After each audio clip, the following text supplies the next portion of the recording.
নতুন পুরনো সব বন্ধুদের দেবযানী ঠাম্মির চ্যানেলে স্বাগত। Welcome to my channel Debjani ঠাম্মির গল্প বলির আসরে আজ তোমাদের সাথে শেয়ার করব অঙ্কন হচ্ছে সেই সব জ্যান্ত।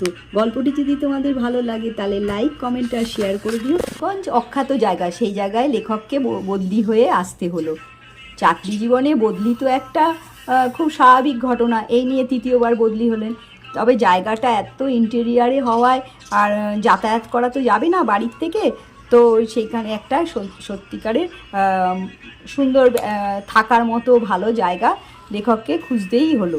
নিয়েছে সেখানে টুকটাক করে দরকারি জিনিসপত্র দিয়ে আস্তে আস্তে ঘর দুয়ার সাজিয়ে নিচ্ছেন লেখক।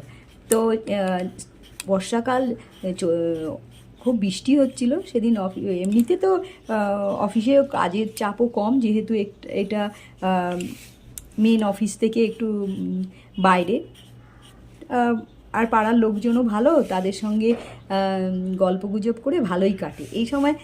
বাড়ি ফিরতে গিয়ে সেদিন একটা ফোন আসলো। ফোনটা ধরে অবাক হয়ে গেল, তার ছোটোবেলার বন্ধু সমুদ্র ফোন করছে। কিরে, শুনলাম তুই নাকি চড়কগঞ্জে বদলি হয়ে এসছিস। আরে আমার খুব চেনা জায়গা, আমি তো ওইখানে যাতায়াত করি। তোর বাড়ির ওইখানে তো খুবই, যেখানে তুই আছিস কোন জায়গাটা বলতো, ওইখানে তো অনেক জঙ্গল গাছগাছালিতে ভর্তি। বললো হ্যাঁ হ্যাঁ, তুই চিনিস না কি? বললো হ্যাঁ আমি চিনি। বললো আচ্ছা তাহলে চলেই আয়, ভালো আড্ডা মারা যাবে। এই কথা বলতে বলতেই লেখক যখন দরজা খুলে ঢুকছে, তো প্রচণ্ড বৃষ্টি সেই সময়, আর ঝড় বৃষ্টিতে ভিজেও গেছেন। তাড়াতাড়ি করে দরজা খুলে যখন ঢুকছে, হঠাৎ মনে হলো পায়ের ওপর দিয়ে একটা ঠান্ডা স্রোত যেন বয়ে গেল। লাইট জ্বালানোর সঙ্গে সঙ্গে দেখতে পেল লেখক সেই বিখ্যাত সরীসৃপ। আর যখন তার সামনে লেখক পড়লেন, দেখা গেল যে টিউবলাইটের আলোতে লেখক দেখতে পেলেন আস্তে আস্তে রান্নাঘরের নর্দমা দিয়ে চলে যাচ্ছে সেই সাপটি। আর তার লেজটুকু দেখেই তার ভয়ে, নিশ্চয়ই এটা বিষধর সাপ, আরেকটু হলেই ওর লেজে পা দিতে যাচ্ছিলেন। এই ভাবতে ভাবতে তার শরীর ভয়ে শিউরে উঠল। যাই হোক, রাতটা কোনো মতে জেগে কাটিয়ে দিল। সাপের সঙ্গে এক ঘরে বাস করা তো বাবা চারটিখানি কথা না। পরের দিন লেখক সবাইয়ের কাছে কথাটি বিস্তারিতভাবে জানালো। আর ভয় তো তখনও কাটেনি। আর চড়কগঞ্জের মতো জায়গায় চাইলেই তো আবার বাড়ি সঙ্গে সঙ্গে পাওয়া যায় না। আর সবাই নানা রকম বলতে থাকলো, ও একটু কার্বলিক অ্যাসিড ছড়িয়ে দিও তো। আচ্ছা শোনো, সন্ধেবেলা কার্বলিক অ্যাসিডের সঙ্গে সাপ পালায়, এটা নিয়ে কোনো ভয় নেই। আর সন্ধেবেলা একটুখানি আলো ঠালো নিয়ে বেরিয়েও ভাই, টর্চ নিয়ে যেও। আর এসে যখন বাড়িওয়ালাকে বলা হলো, তখন বললে আপনি কিছু চিন্তা করবেন না, আমি বাগান পরিষ্কার করিয়ে দেবো, আর বাগান পরিষ্কার করিয়ে গর্তগুলোও বুঝিয়ে দেবো। বেটা ব্যাং ট্যাং খেতে ঢুকে পড়েছিল আর কি। আহ্লাদবাবুর স্রোতবাক্যে তো মনটা ভরল না। উনি এমন করে কথাটা বললেন যেন বাপুরাম সাপুরে, একেবারে ওর সাপটা যেন দুগ্ধপোষ্য। রাতারাতি কোথায় বা যাওয়া যায় এই সব চিন্তায় তখন ভালো করে, যাই হোক, রান্নাঘরে নর্দমাটা ভালো করে বুঝিয়ে দিয়ে সেদিনকার মতো মশারি টানে ঘুমানোর চিন্তা করতে থাকলো। এমন সময় দরজায় টোকা। দরজা খুলেই দেখা গেল সেই ছোট্টবেলার বন্ধু যে ফোন করেছিল, সমুদ্র, দাঁড়িয়ে আছে একটা বড় রুকস্যাক ব্যাগ পিঠে নিয়ে। আর তাকে দেখে যেন লেখকের ধরে প্রাণ আসলো। একে তো বৃষ্টি বাদলের দিন, তার উপর সেই সাপের ভয়ে তার ঘুম আসছিল না। বলল আয় আয়, পরস্পরকে জড়িয়ে ধরলো। তারপর যা রান্না করেছিল, বন্ধু আসবে জানতো, বলেছিল ফোনে, তাকে খাবার দিল। বললো বাহ, তুই তো একা একা থেকে ভালো রান্না করতেও শিখে গেছিস দেখি।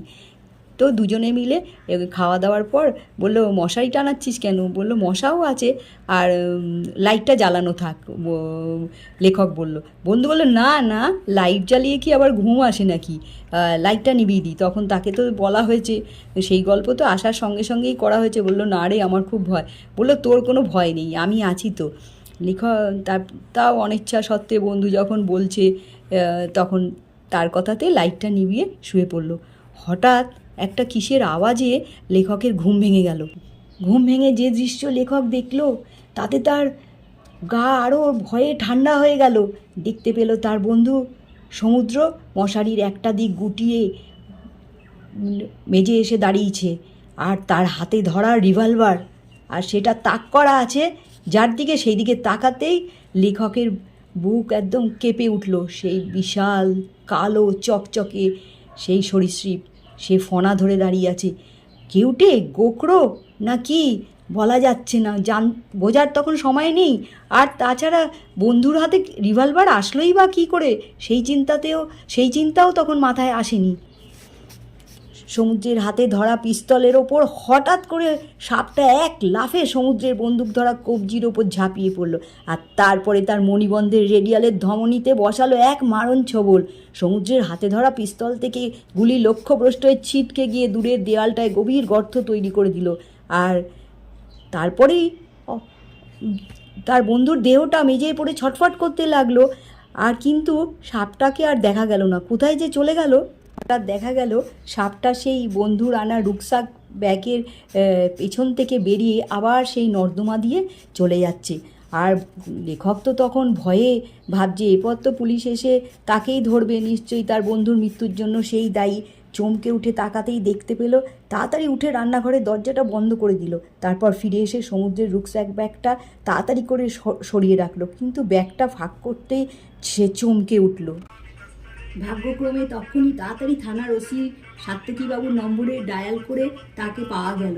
তাড়াতাড়ি উনি বললো, ফোনে সব কথা শুনে বললো, আমি এক্ষুনি আসছি, আপনি একটু ঘাবড়াবেন না, এক্ষুনি আমি বাইকে করে আপনার কাছে আসছি, আর ওই ব্যাগটাকে সরিয়ে রাখুন।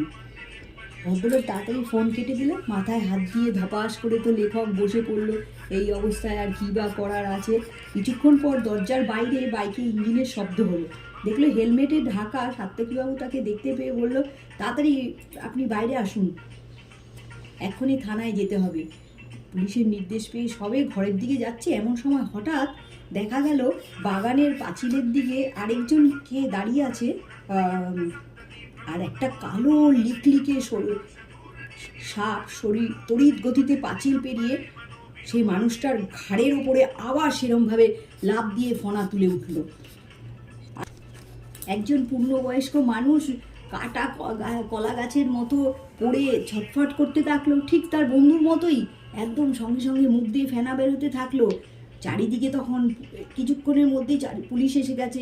তার লেখকের ঘর, বাগানের চারপাশ সব ঘিরে ফেললো। অবাক করে দিয়ে পুলিশ জিপ থেকে নেমে এগিয়ে এসে বলল, কি সাংঘাতিক একটা লোককে আপনি ঘরে আজকে আশ্রয় দিয়েছিলেন জানেন?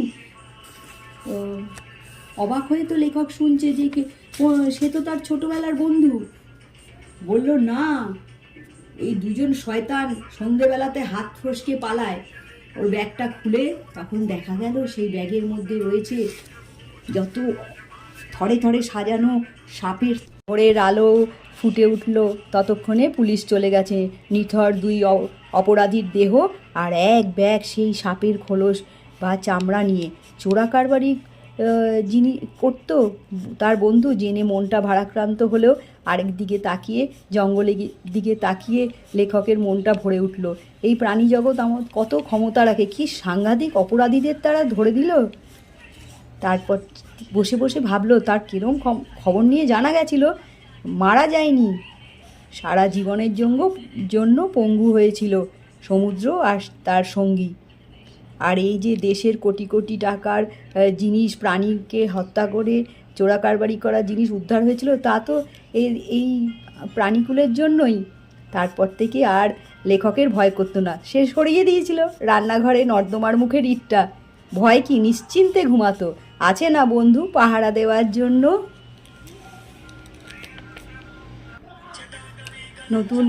নতুন পুরনো সব বন্ধুদের দেবযানী ঠাম্মির চ্যানেলে স্বাগত। বন্ধুরা, গল্পটি যদি তোমাদের ভালো লাগে তাহলে লাইক, কমেন্ট আর শেয়ার করে দিও, আর চ্যানেলটিকে সাবস্ক্রাইব করে পাশে থেকো।